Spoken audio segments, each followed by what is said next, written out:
Hello, everyone. Good evening. How are you today?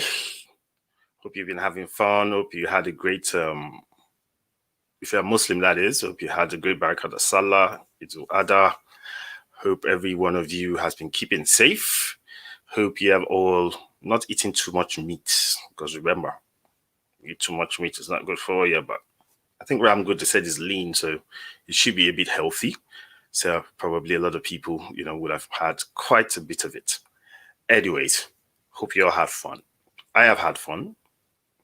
Quite a few, interesting moments, throughout the weekend. Some good, some not so. But I mean, that's life. We all have different experiences at different points in time. A lot has been happening all around the world. Different people, talking about different things. But one thing that has come to the fore that we've been wondering, and really considering is the issue of schooling, education for the children. A lot of people, have been worried about their children going back to school and all of that. Some have been trying the online education route, but they've been finding it difficult. They've been having challenges. Different types of issues have been cropping up. Some it's a case of the children are not, doing their homework. Some it's a case of the children don't have internet access. That's for the ones that have the internet access anyways. So there are quite a few challenges, all around. Different people, trying to find a solution to it. Now, the internet, as we know, has its advantages and it has its disadvantages. Quite a few people are worried about having their children online, having internet access and not, being able to monitor them.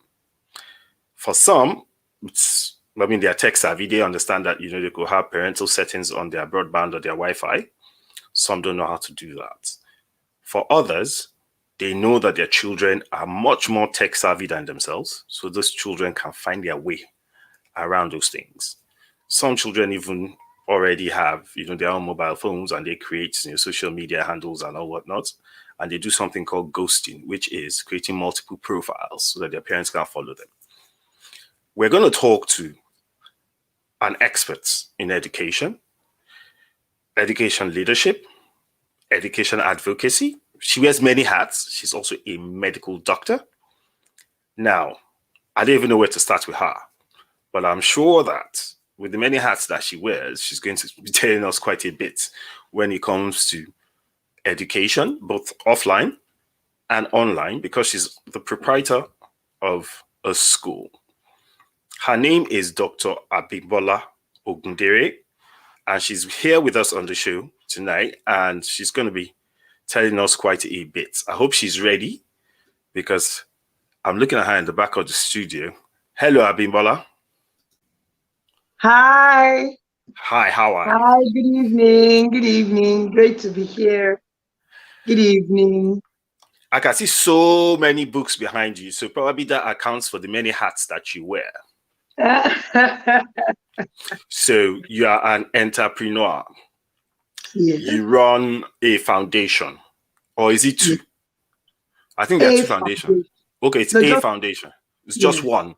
Well, you're a member of quite a few other associations, organizations. You're an expert in education leadership. You're an expert in education. You're an advocate for education. You're a medical doctor. You're a wife. You're a mother. How many can I count? I'm a sister. I'm a daughter. How do you manage? How do you manage to juggle?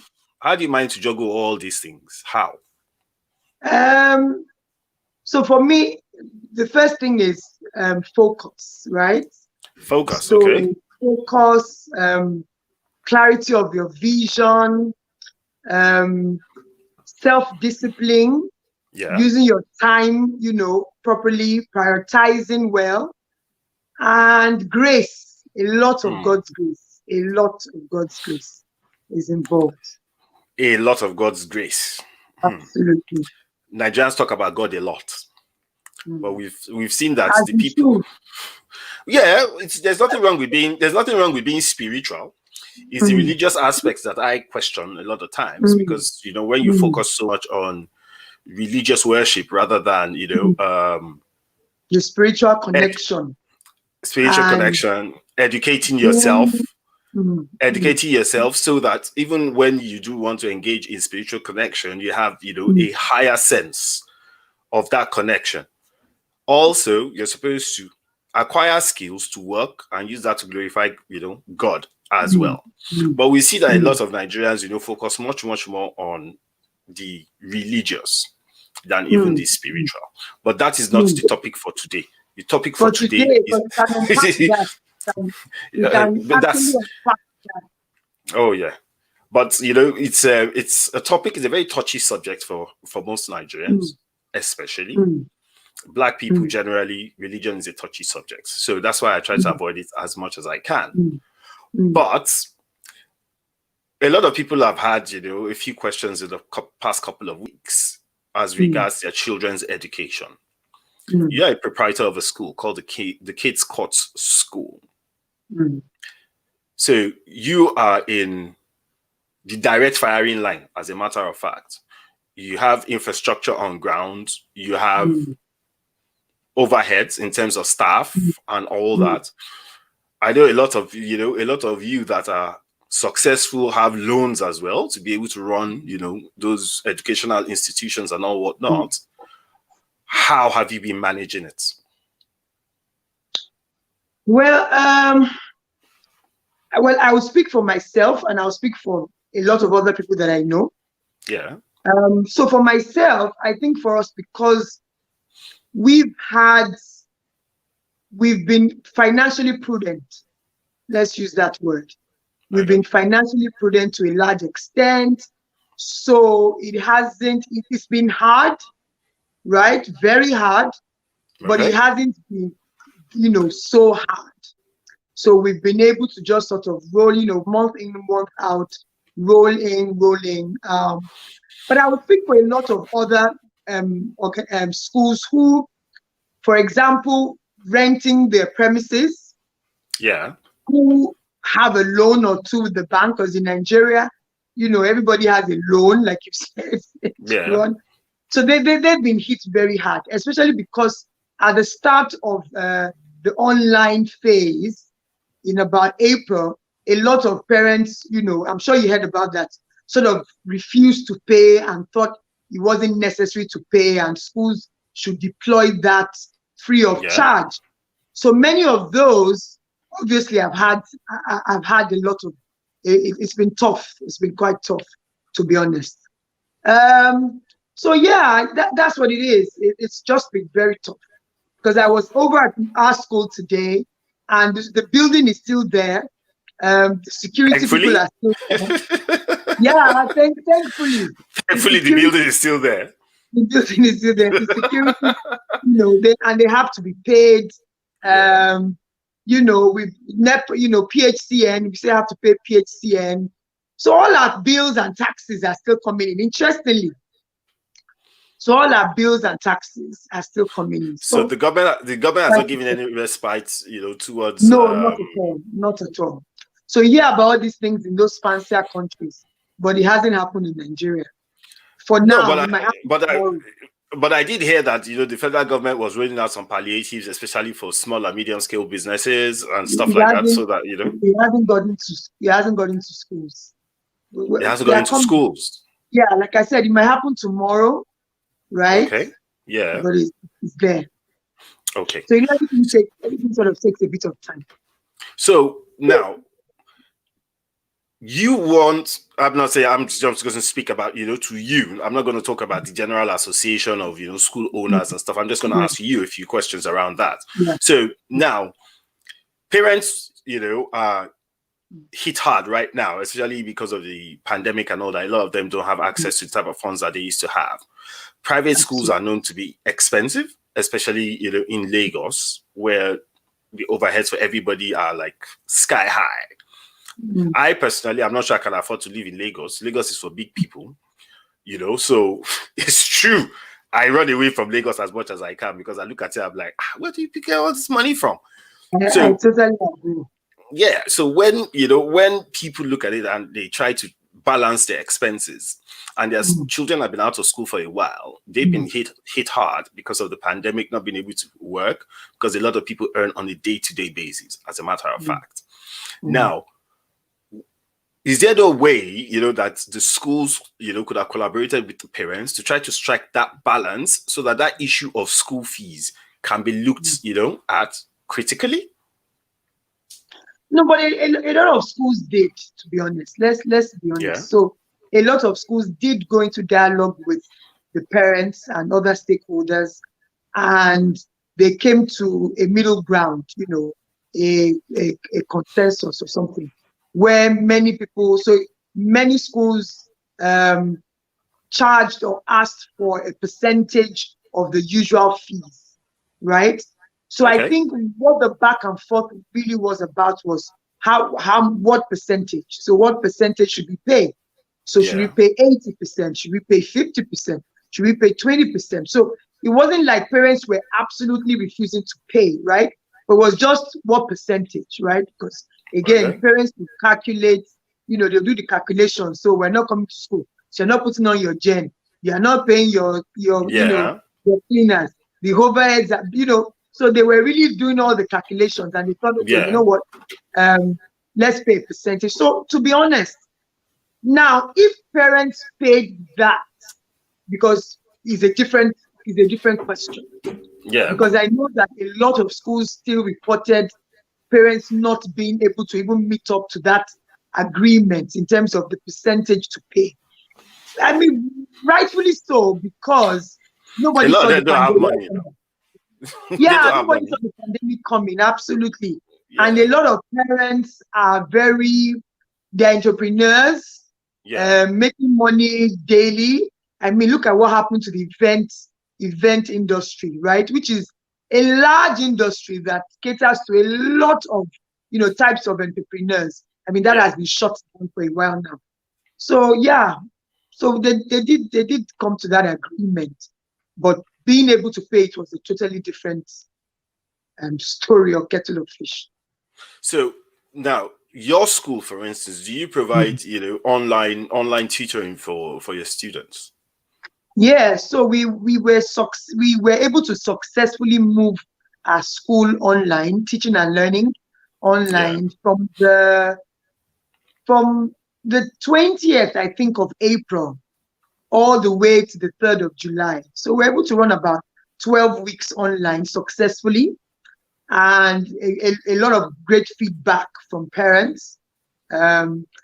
So we were able to do that. A lot of people were not able to do that, but most did. And I think most caught up. So maybe they didn't start in April. So you hear many schools started, in May. But after a while, it just sort of caught up. Yeah, so we were. What was the uptake rate, for instance, in terms of percentiles of parents, who were able to push their children? Interestingly, for us was about 99%. 99? Yes. So for the parents, so now, okay, let me restructure that information. So we have toddlers in our school, and we have children younger than 3. Where they were not rushing online, to be honest. Yeah, of course, yeah. But we wanted to really focus on the children from about 3.5 till 11, and that age range, about 99% of them came online. About 99%. What was the secret to that? So that's a double-edged sword. That question. The first is this. So if I share all my secrets, what No. The first part of that question is this. So everybody in your school can afford the internet. Yes. So they could afford the internet, they could. So we were flexible. So let me give you what the secret. So we were flexible. Okay. We so some schools did the sit down by 8 and get up by 3. We didn't do that. So we had the materials, the content, posted online.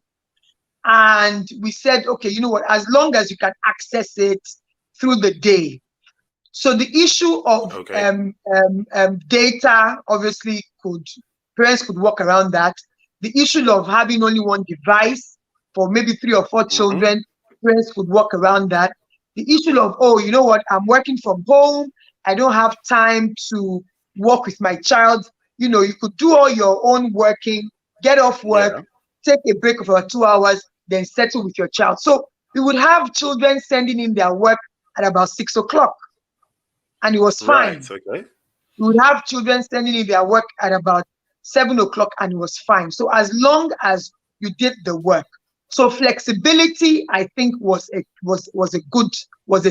secret or a trick. Let's use that word. Okay. Because for most people, you know, the complaints, you know, that they had were that, one, it was very hard for the parents themselves, because, to be honest, quite a lot of parents cannot even do the homework that children are giving nowadays. It's too hard for them. It's easy for them to calculate 20 naira plus 20 naira, but it's not easy for them to be doing 22 plus 36, the kind of, calculation. They can't do that anymore. You know what I mean? Pressure and all that. So I won't nod to that, because but it's reality. I mean, me myself, like, get at me, but I'm enjoying this. Okay, if you don't put a currency sign in front of the numbers, I can't do the addition or subtraction. It's not going to work. Most definitely, that one I know. You know what I mean? So I know that a lot of people have the same challenge as well. So doing that homework with those children was one challenge. The other challenge was even getting the children to log on themselves, assuming that the parents, did not have the time to monitor those children to go online. Now, the third part of that is this. A lot of parents are not technical at all. So they are not able to put passwords on their Wi-Fi to try to put, like an age, whatever on it. So that so their children will not be able to access some different, some types of, sites and content and all whatnot.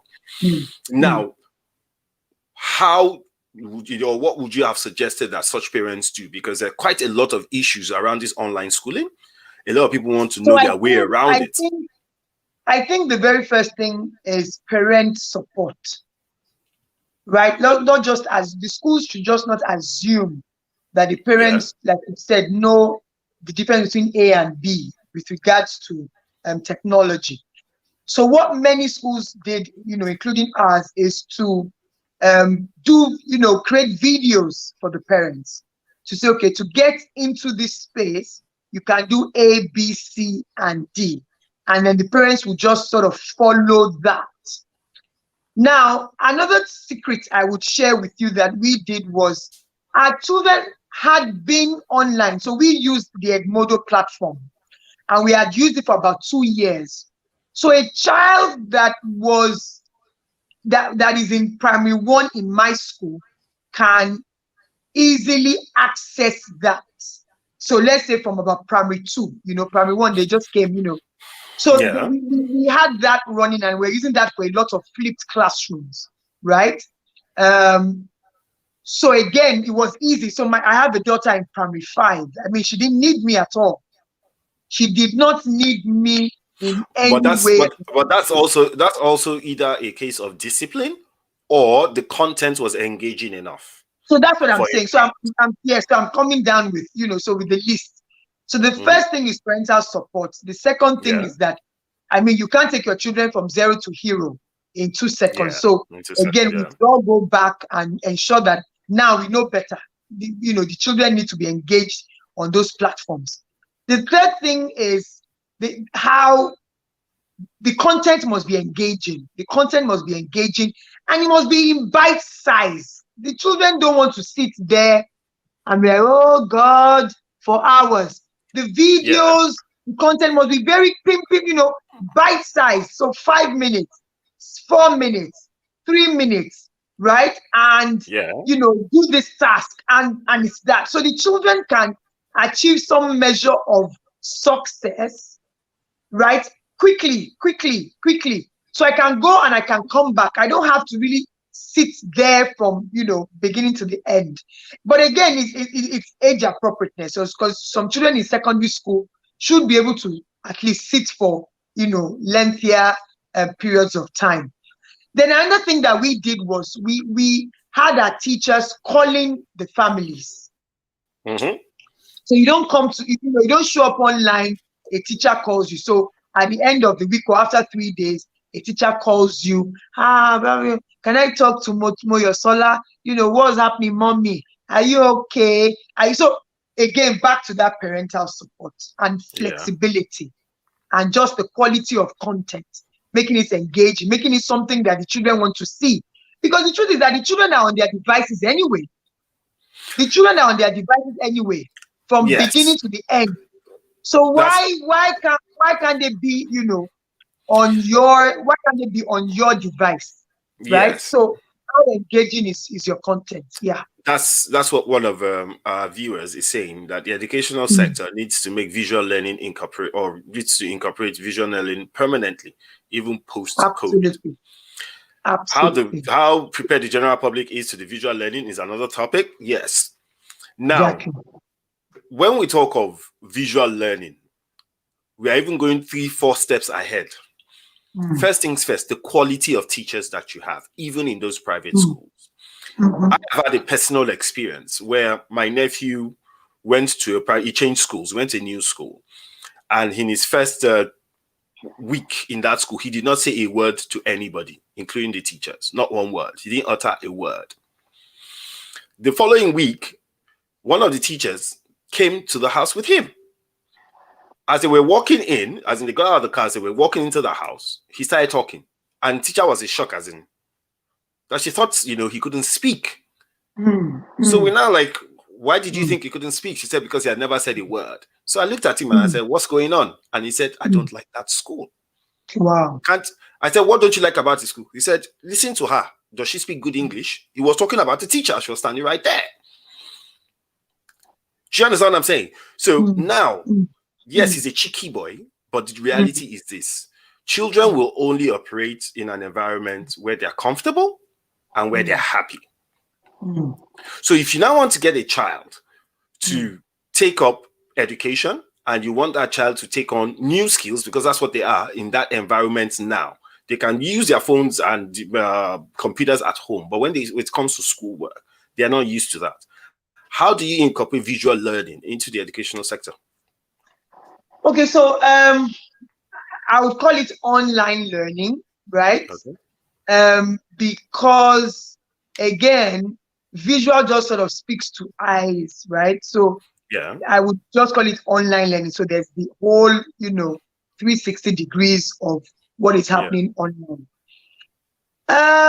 So the ecosystem is, so when we want to talk about it, want to unpack a challenge in the education system sector, we need to look at it across, right? So from the through the stakeholders. So what quality of teachers do we have? What quality of exposure do the teachers have? I remember interviewing a couple of teachers who say that they finish with the first class, but the only time they have to work with a laptop is when they are in church on Sunday, because they what's that thing? They volunteer, in some church group. So that is half, right? And now we're asking them to come and then be heroes online. It's not really going to be that easy. Now, the second thing is where do they get their devices from?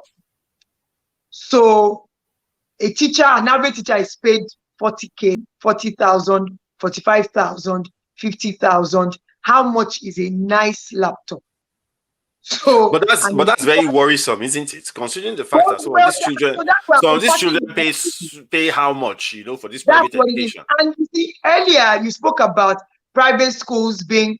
Would you know that the majority of private schools in Lagos State, for example, are low-cost private schools or low-fee paying private schools, where the children pay 15 naira per day or 40 naira per day, and then the teachers are paid. You have never heard of that? Wow, I need to introduce you to one of my friends, Larry O'Neill. There's pay-as-you-go private school. Pay as you go, absolutely. So those schools that say A for giraffe, you know, we put it online, we laugh. Those schools exist, and they are the majority. They are the majority in Lagos. That's the Facebook. So the those Facebook schools, you know, we call abele schools. Schools at the back, schools under. They are the majority. Schools in someone's flat, they are the majority providing education in Lagos. But what are the regulatory bodies looking at, you know, for that to happen? Well, again, it's, do we have enough public schools to accept all these children, right? You know, we don't have enough public schools. We do not have a lot of, and many of those schools are just very, very convenient for parents. So my child is just next door. So, you know, many of these people are the children, are the sort of children that also help their children, their parents in a store or hawk something, you know. So there's really no time for you to be away for too long. You know, go and come back quick, sharp. So again, there's a whole unpacking of that. So, you know, these teachers get paid 5,000, 10,000 per month. What does laptop mean? When I have to pay for my house, I have to pay for my children, I have to eat, what does laptop mean? Right? So, like I said, it's a whole ecosystem around that. So now when we go to, okay, so the quality of the teachers, the quality of the resources, what about data? What about PHC and power supply? What about, what about, there's a lot. So at times my teachers, and I'm talking about my teachers, they'll be doing video and you hear a rooster crowing. Somebody, you know, pimping somewhere, you know, bosses doing bull, you know, hey, come on. So how is the society, how are we ready for that? Our viewers are still cracking up. They are still cracking up on the pay as you go private schools. The messages are just flying. But they are. I can't believe that you don't know. You see, let me tell you, if you give a security man, and that's why many of us need to be, a lot of us are not aware of the realities of living life in Nigeria. If you give a security man, in Lagos is the challenge. No, I absolutely disagree. This is everywhere. I lived in Ilorin. I lived and worked in Ilorin. So you are telling me that there are no pay as you go schools in Ilorin? For a few years. I can send a message to the Commissioner for Education right now for Kwara State. Please they don't have it. They don't have. They don't. What do you mean? Kwara State is better regulated than that. So now I'm not saying anything about regulation. I'm giving you the facts as they were. Now let me tell you what it is. If you give a security man 500 naira, you know how they say, welcome, sir. Hey, happy weekend, sir. Happy, you know, all those things. Sir. If you give that security man 5, it means you've paid for his child's school fees for 2 weeks. Really? Absolutely. 15 naira per day times 10. That's 10 working days, 2 weeks. So we need to understand the realities of that. Again, so back to what we're talking about. So online is not so easy to deploy. You know, it's not so easy to deploy because there are so many factors. Now, even the parents, do they have data? Are they interested? Do they think, you get people who say, you know, children cannot learn online. That's a waste of time. And that is why even during this pandemic, you see some parents sending their children to those schools still, because the schools are neighboring schools. So they carry their children and drop them there in the teacher's house, and the teacher is teaching them because they don't believe in online. They don't. What does that mean? So again, equity, access, these are the issues. Now, I used to think that I was pretty in touch, you know, with issues, especially social issues. I've always, you know, known people at the bottom because I get to relate, you know, with people fairly easily. and maybe I'm easy to talk to. People tell me stuff. This is a revelation. I have never heard of the pay-as-you-go private schools, one. Two, I have never heard that, people could actually come up with such a business model at all in the first place. Now, but it's a working business model. It's no, you see, the thing is this, yeah. From what I'm just running in my head right now, I can see the immediate benefits of running that model out and out. Several reasons. One, if you live in a city like Lagos, for instance, most people, like I said, earn on a day-to-day basis. Even for the ones that are lucky enough to have something coming in at the end of the month, a ballpark figure, kind of something, substantial, they still get to pay their rent annually. Now, paying that rent, before it used to be 2 years, standard.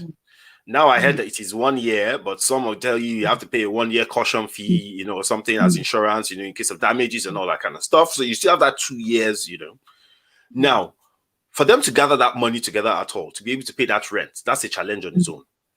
For a lot of people, they take all sorts of loans to be able to do that. Now, they do that. Then they now have the challenge of transportation. For those that don't own cars, the transportation fares fluctuate according to the seasons. If it's Christmas, they are dead. If it's New Year, it's another ball game. If it's Easter, they will have to walk maybe like 10, 40, 15 kilometers, kind of stuff. Now, for the ones that own cars, there are other challenges on the roads. Last man can just hold you for one reason or the other. You didn't commit any offense, but he has a target and he has to, meet his target, and then he, ropes you with one offense. Now, you tell somebody that's earning 200,000 naira a month, which is very rare in Lagos, I'm sure, that they should pay a fine of 50,000 naira for a traffic offense. So, out of all these things that we have, that we have laid out, where is that person supposed to get enough money to pay school fees of 300,000, 400,000 at once? So, paying on a day-to-day basis, I can see that being a fantastic business model, even though it seems unstructured. Now, the truth is, interestingly, so the schools where this low fee paying schools, the question we then need to ask again, or the question that comes up, is the quality. Yeah, that's exactly where I was going.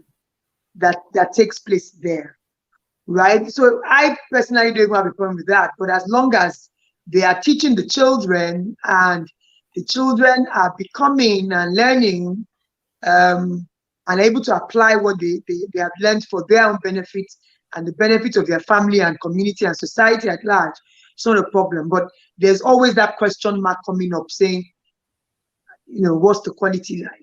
Because like I said, these are the kind of schools that you see under different places, maybe under a staircase, on the top of a roof, at the back of somewhere, over a gutter, so it's like that. Yeah. This is sad. We'll be right back after this break, and then we'll continue with Dr. Ogundere. So many things coming to light. I've never heard this kind of thing before. Trust me, this is absolutely amazing. We'll be right back.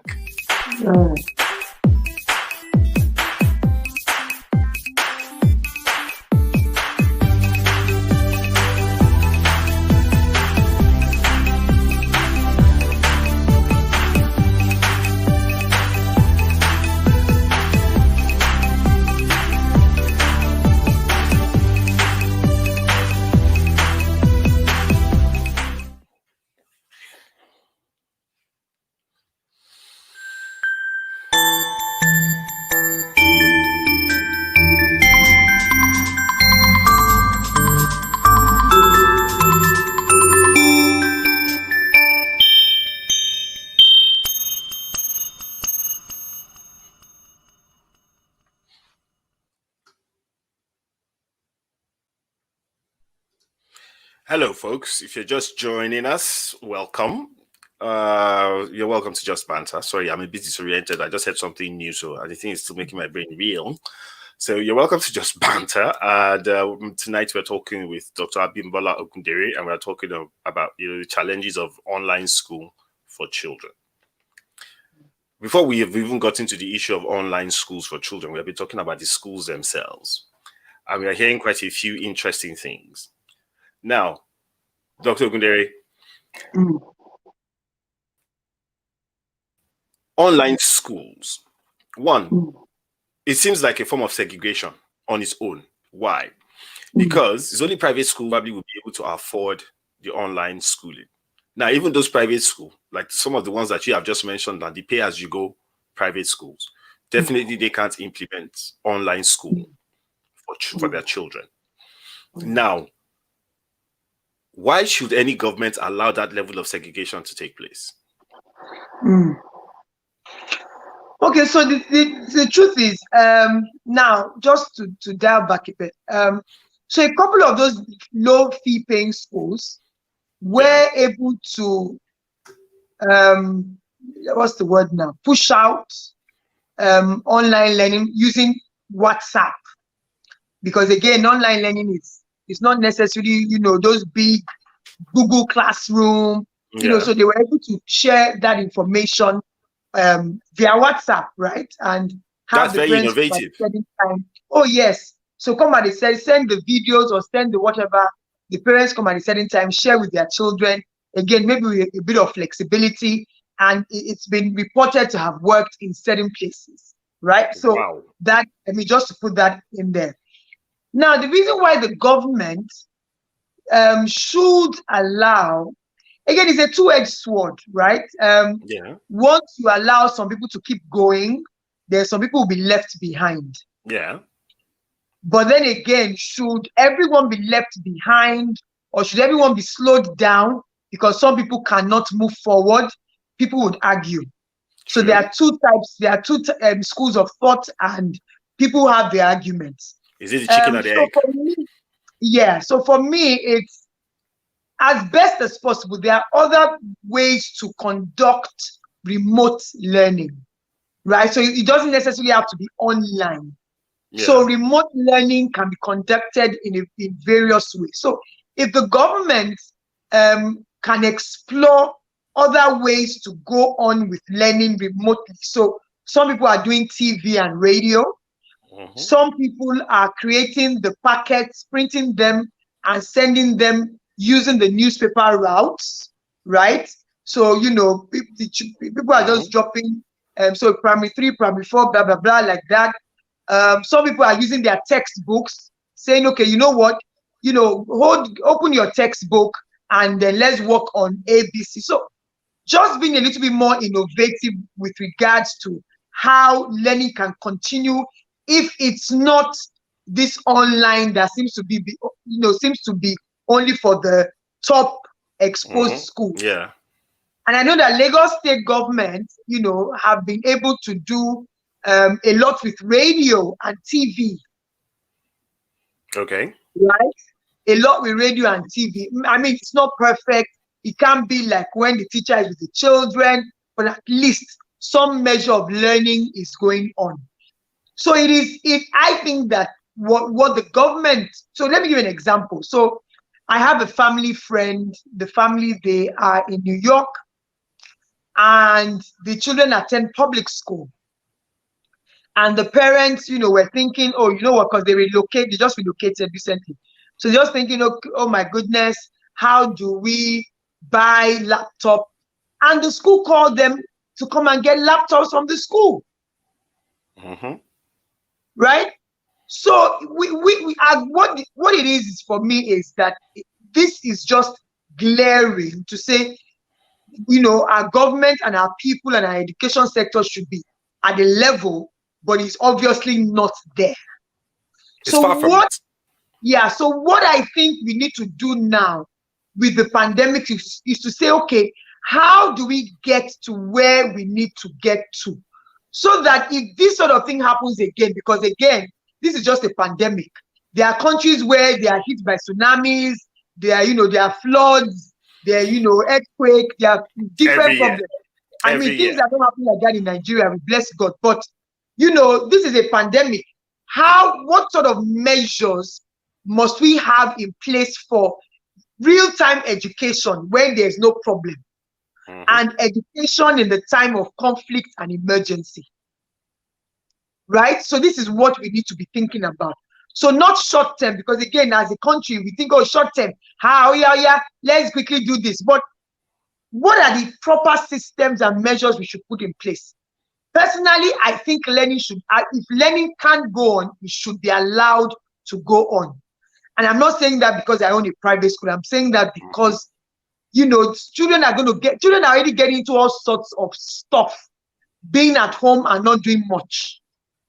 Yeah. We're hearing about increasing rise of pornography, watching, all sorts of things that children are getting into because they just wake up in the morning and they have the whole day not doing much. Yeah. So learning should be allowed to go on. There's the issue of equity, but that's why they are a government. A government has a government should be like Superman or Superwoman. They should just come, beam, and deploy. That's what the government should do. Is our government being a bit slow? Maybe, maybe not. But I don't think that everybody should be held down because, again, to be honest, they're a large majority.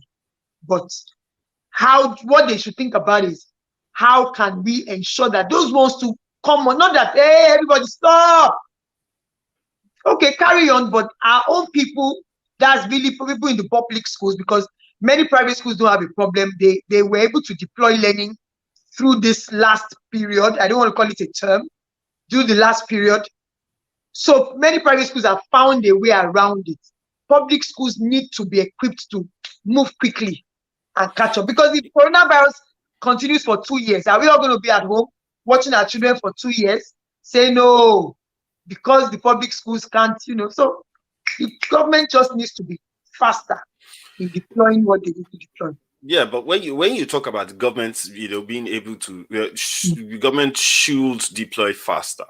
The first question that one should ask is this: what have they done already so far when it comes to public schools? We have seen different types of public schools, where some, they don't have roofs, some they don't have furniture, some, some is a case of they borrow pedestrians to become teachers just to fulfill a quota. There are all sorts of stuff, that you see and you hear every day. So if they are not tackling the basic issues first, how can they tackle these much more complex issues? Now, you have raised a point, and that point is very intriguing to me. Why is it intriguing? Because one, you said they are using WhatsApp. Now, Lagos State, there are probably about 26 million devices as of the last time I checked, mobile devices in Lagos State. If there are 26 million devices in Lagos State and roughly half of that, you don't have internet connection or they subscribe for data, that means that on the average, 3 to 4 million children can go to school using WhatsApp. How come the government doesn't have this data? I don't know if you understand what I'm saying. So, in my own opinion, they're not being proactive enough. They're not being proactive enough. I think, you see, again, I would not outrightly say that they're not being proactive enough. Okay. I just feel that they need to find a solution that will work, and they need to find it quickly, right? So maybe that might be proactive enough. Maybe I'm just trying to say it in a nicer manner. So yeah, they need to find a solution that would work. Again, like I said, they are the government, right? Government. Is that not why they are the government? Yeah. So yeah, there are so many alternatives that can be looked into, but they need to find one that will deliver in terms of continue to ensure teaching and learning. That learning needs to. So that's what, because again, you can try to do something and that just falls by like pouring water in a basket. It doesn't meet anything. Nothing is working. So you deploy all your resources for that, and it's almost like you didn't do anything. Yeah. So they need to come together. They need to sit down and then figure out what. There are so many alternatives, in terms of remote teaching. So what would work? What would work? But I think that we need to understand that learning. I feel like the people that say that the children can lose a year do not understand what happens to many children who lose that year because of JAM, for example.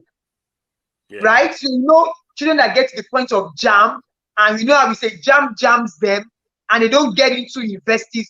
They don't know the sort of, things that those children, could, the fact that the children come out of that alive. The psychological trauma. The psychological trauma could be quite daunting, yes. I mean, beyond the psychological trauma is the fact that the devil has work for idle hands. Oh, yes. Back to the religious focus for Nigerians. All sorts of things. So I'm just roaming around the world for 1 year without an agenda. All sorts of things can happen. Especially with homes now that parents are so, because again, they are trying to keep their jobs. So they are not as attentive as they used to be. You don't want to know what some children are already starting to be up to. Just with these few months that we have been at home. But you see, the points that you have raised are some. I mean, they are so poignant that one can't help but to continue to go back to those, those things and continuously talk about them. Now, if the government is finding it challenging to put in the proper infrastructure into schools, this point that you have made about, the innovations that schools have been able to make in terms of, learning must go on. So they find ways to make sure that, they get the educational materials across to their students, and they are going as far as using WhatsApp. Would that not be a much more sustainable solution for governments that are finding it challenging to put in those, physical infrastructure on ground? Would that not be a much, sustainable solution for them in terms of getting these children educated? Now, I would beg to disagree, because there's a place for the social construct of that a school provides in when children are growing up. That's true. So that's where children learn to collaborate, they learn to work together, they learn social skills, they learn to speak to people, they learn to share their voice, they learn to stand on their own, they learn to. So there's a lot that happens, that apart from just the fact that we go to school and come back, there's a lot happening in schools. And that is why, even when as adults we take online learning, right? Because I'm in the middle of some online program with Harvard now. There's that you must comment on somebody else's post. You must like somebody else's post. You must, somebody, you must respond, because there's a place for social, that social interactions. Yes. Social interaction, exactly. In being alive. So, talk less of when we are seeing it with children. I have my 5-year-old telling me many times that I feel so bored. I'm lonely. Yeah. Do you know what I mean? Because it's used to going into a classroom where there are 25 children and there's so much. Ryan did this thing. Hey, this person, who is your best? Best friends are changing. Somebody is not my friend again. Somebody is my friend. My teacher said this. It's part of growing up. So we then say remove that forever. What the government should do is the government should use the money that has been allocated for education, use it for education. But that budget the budget for those for that education, those budgets, when you look at some of them, they are hilarious. Let me tell you something. If we start if they give us 2% or 10%, and we start by using all the 10%, not 10% reduced to 0.5% for education, we will be moving gradually ahead. We will be there, we after a while. I remember when I say this a lot. I remember when Governor Fashola came into office. Yeah. And all these public schools in Lagos State, he renovated them. And those are these buildings that and he used, those durable, sustainable products of, materials. And those are the buildings that we're still using now, how many years down the line? Come on. It's totally possible. Just that some people just decide not to use the money for what we're not talking about giving the putting the public schools, giving them interactive whiteboard. And I don't think there's a problem. But can they have a roof? Come on. Exactly. Can they have a roof? Because they don't have roofs, they don't have furniture. They have a blackboard? Can they have windows that work? How much is that going to cost? Because as far as I'm concerned, if you tell a child in Sokoto remote learning, probably what he will understand to be remote learning is that they are sitting under a tree and their teacher is standing outside the shade of the tree. That is the remote aspect of it. Now, this thing seems to be quite widespread all over the country. All over, everywhere you turn. Education doesn't seem to be a priority. We play mouth service, lip service to educate. We don't put our money where our mouth is.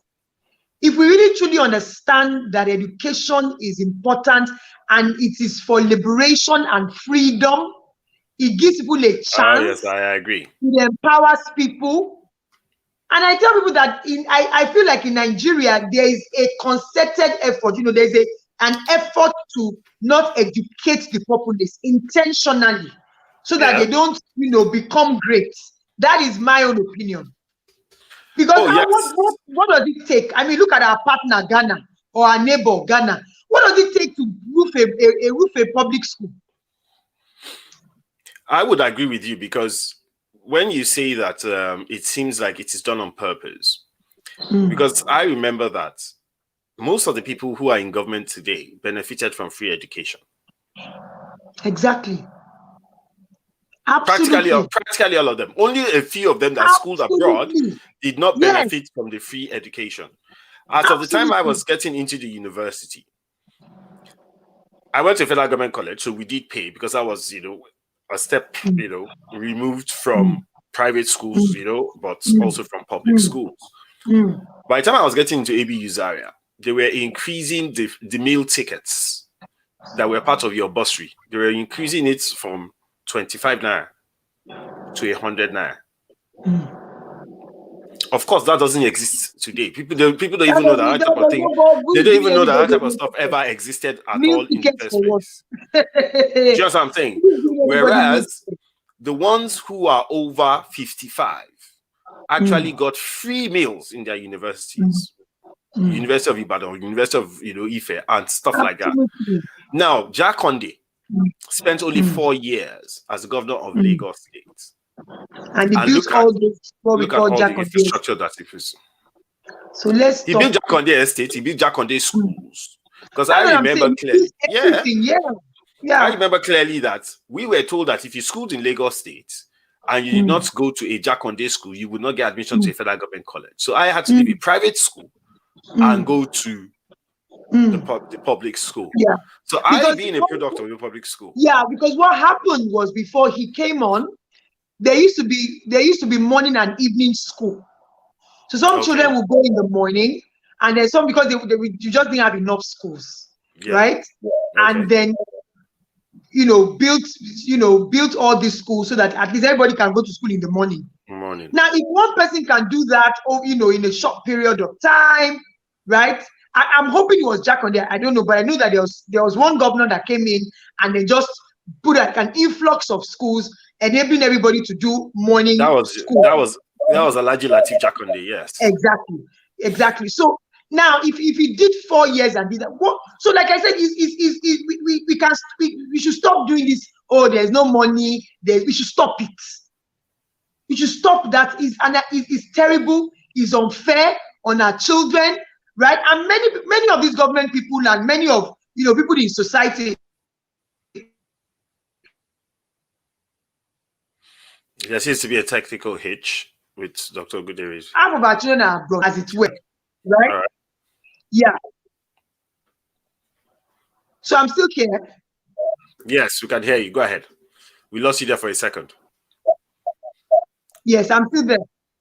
Yeah, so I said that. So we think some of these things will not affect us, but these children who are not being well trained, who are not being well educated, who are not given that chance, will be members of our children's, what's the word now? They'll be the same sex, you know, living the same life, being in the same Lagos and Nigeria. When our children come from abroad, and you know, they're all trying to be nice and cute. So they'll be the people that they'll all be relating to each other, and they will now see what future that we have created for our children. When their counterparts are not exposed, they are not empowered, they are not, you know, trained. The poor quality of, you see someone coming out and saying, oh, I finished with first class. And this is not a joke. I'm telling you, real life, finished with first class. You can't write good English. You can't write. You can't speak.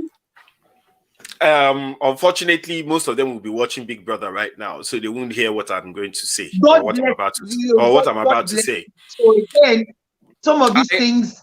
I hired and fired 6 of them last year.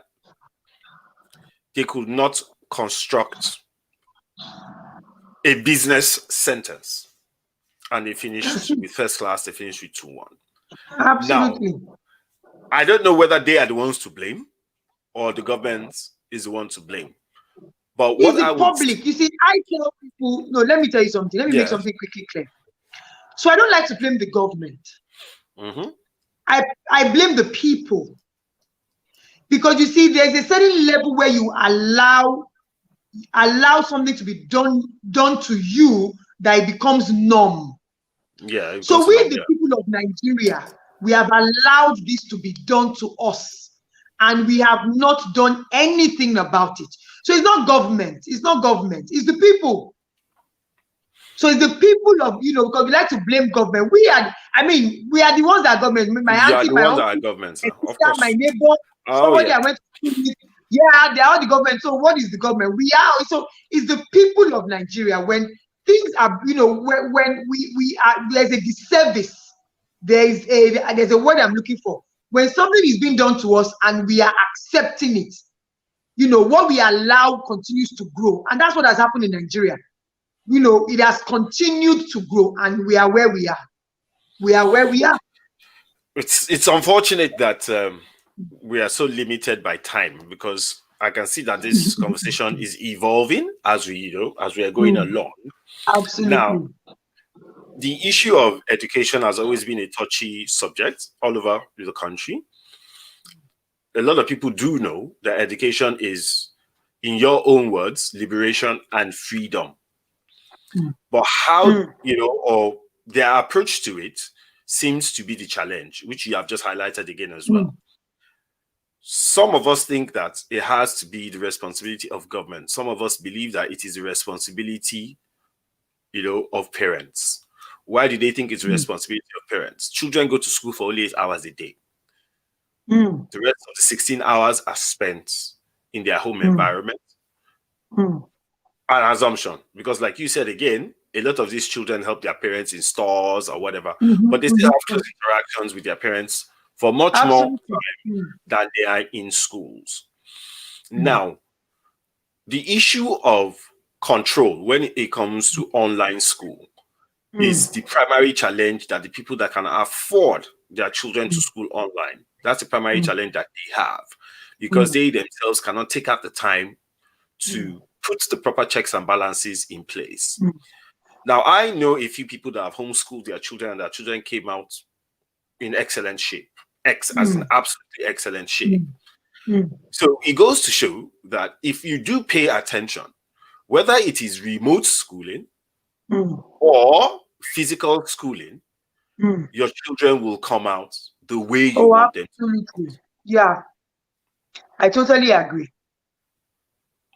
On that note, Dr. Ogundere, one message from you to the parents out there who are having these challenges with online schooling. What do you suggest that they do? So parents need to understand that they are their children's primary teachers.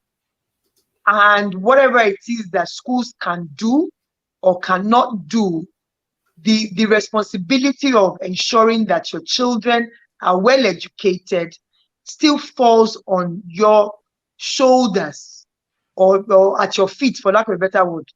So you cannot outsource that. You cannot outsource. It's a huge part of parenting.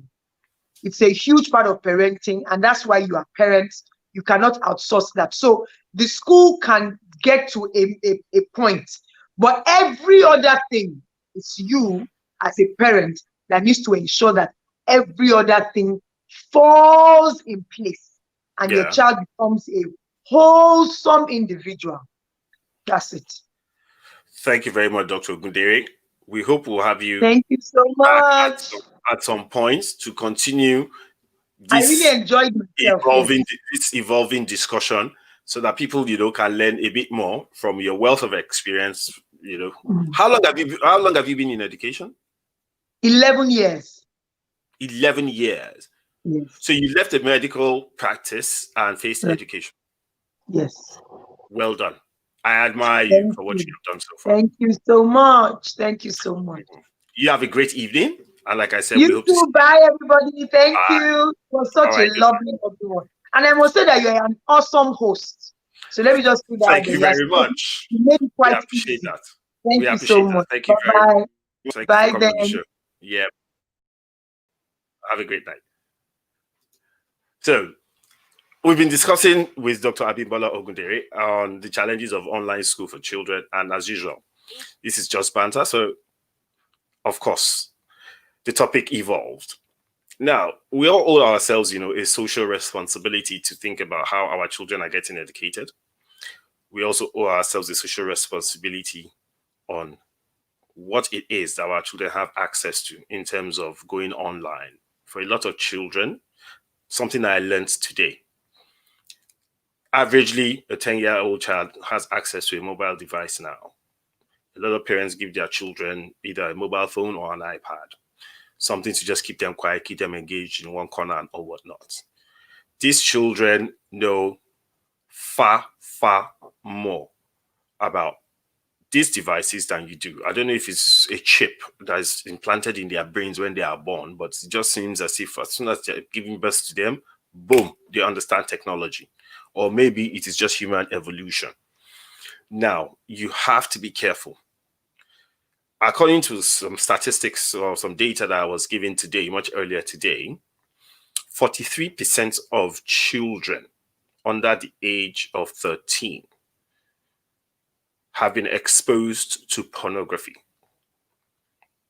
Yes, you heard that right.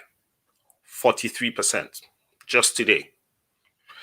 Now, what that basically means is this: people are not paying enough attention. They might not have access to the pornography directly, but they get to interact with strangers through games and all sorts of stuff that you see online, all sorts of interaction, mechanisms that are put in place, to get them to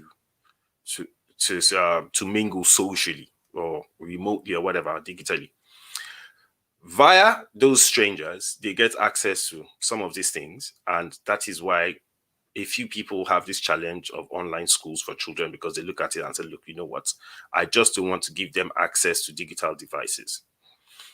Now, we can understand that, we can relate with that, but these are tough times. Times have changed. We have the new norm now. So you do have to find a way to communicate with your children. You do have to find a way to monitor what they do digitally. Keep an eye on them. We have a campaign that we have been on for quite a while, and this is leading back to that. That campaign is the Say No to Rape campaign. There are lots of ways that children can be abused. Children are very, very vulnerable. So we do owe ourselves that social responsibility to make sure that these children don't fall into these traps and they don't get abused by these predators that are everywhere. They are everywhere. People that you cannot imagine are partaking in this type of things, are actually doing so. So for the sake of society and for the sake of yourself and for the sake of your children, please, please do your social responsibility. Make sure that you put an eye on what your kids are doing. We've had a great night talking to Dr. Ogundere tonight. We hope you've had, an insightful evening to listen to her, and we hope that you'll be back at some other point so that we can have, a more lengthy discussion on the issue of education. I hope you all have a great evening, and I hope that you have a fantastic week ahead as well. You have a good night, and we'll see you on Thursday as usual at 8 p.m. On that note, please, if you are watching this and you are not subscribed to our YouTube page, please go to our YouTube page, subscribe, like, share, and also please press that bell so that you get a notification every time that we go live. We are rolling out the rest of our programs over the course of the next 2-3 weeks, and it's going to be pretty interesting at every time of the day. Have a great evening and see you soon. Good night.